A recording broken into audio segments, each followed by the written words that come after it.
Wonderful character.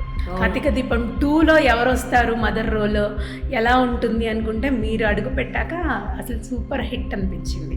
So మీకు ఎలా అనిపించింది ఈ స్టోరీ నరేట్ చేసినప్పుడు? కార్తీక దీపం 1 గురించి ఆలోచించి కార్తీక దీపం 2 చేద్దాం అనుకున్నారా, లేకపోతే ఎలా? నేను నిజం చెప్పాలంటే నాకు కార్తీక దీపం సీరియలే తీయబోతున్నారన్న విషయమే నాకు తెలియదు. వచ్చిపోయే అమ్మ క్యారెక్టర్ అయితే అసలు నేను చేయను. అసలు హీరోయిన్ అమ్మ అంటే అసలు ఎక్కువ డేట్స్ కూడా రావు. భారతి మేడం ఏమన్నా మళ్ళీ నేను కాల్ చేస్తాను మేడం చేసి 2-3 days తర్వాత కాలే చేయలేదు. మేడం ఉంటే ఉండేని చెప్పండి, లేదంటే లేదని చెప్పండి. నేను ఆలోచించి ఇదవుతుంది, లేదంటే నేను తమిళ్ ఒప్పుకోవాలి, నాకు ఉండాలి. 3 years ఉన్నప్పటి నుంచే ఇంత క్యూట్గా యాక్ట్ చేస్తూ చాక్లెట్స్ కోసం యాక్ట్ చేశారు కదా మీరు. యాక్టింగ్ అనేది కూడా తెలియదు. ఇది షూటింగ్, మనం వెళ్తున్నాము, ఇలా చేస్తే చాక్లెట్ ఇస్తారు. అట్లా చాక్లెట్కి ఆశపడే పిల్లను కాదు, బిస్కెట్కి ఆశపడే పిల్లను కాదు.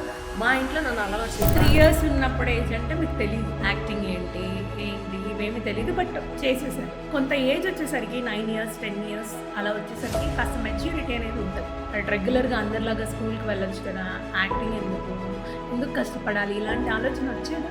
ఏంట్రా నాకు ఈ శిక్ష, స్కూల్లో మిస్ చెప్పిస్తుందని సరే అక్కడి నుంచి తప్పించుకుని షూటింగ్ వస్తాము అనుకుంటే ఇక్కడ కూడా డైలాగ్లు ప్రాక్టీస్ చేయాలా? నైవేద్యం తొట్టుట్టు పోలం. ఏంట్రా పోలం మీద నాకు మలయాళమే తెలియదు. మనవాడే నైవేద్యం తొట్టుట్టు నైవేద్యం. పెద్దవాళ్ళు చేసిన తప్పకి నేను బలి అయిపోయాను అన్నారు కదా, ఎందుకు పిల్లల్ని ట్రై చేయలేకపోయారు? అతను సంతోషంగా నన్ను ఉంచుదే కదా, ఎంతసేపు డబ్బులు డబ్బులు డబ్బులు డబ్బులు.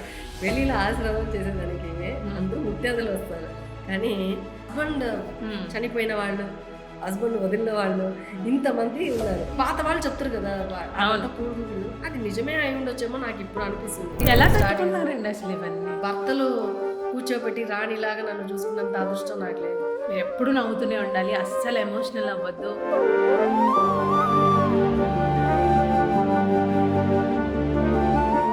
ఏ ఆడపిల్ల అయినా ఫస్ట్ స్టెప్ తీసుకునేటప్పుడు 100 సార్లు ఆలోచించాలి అనేది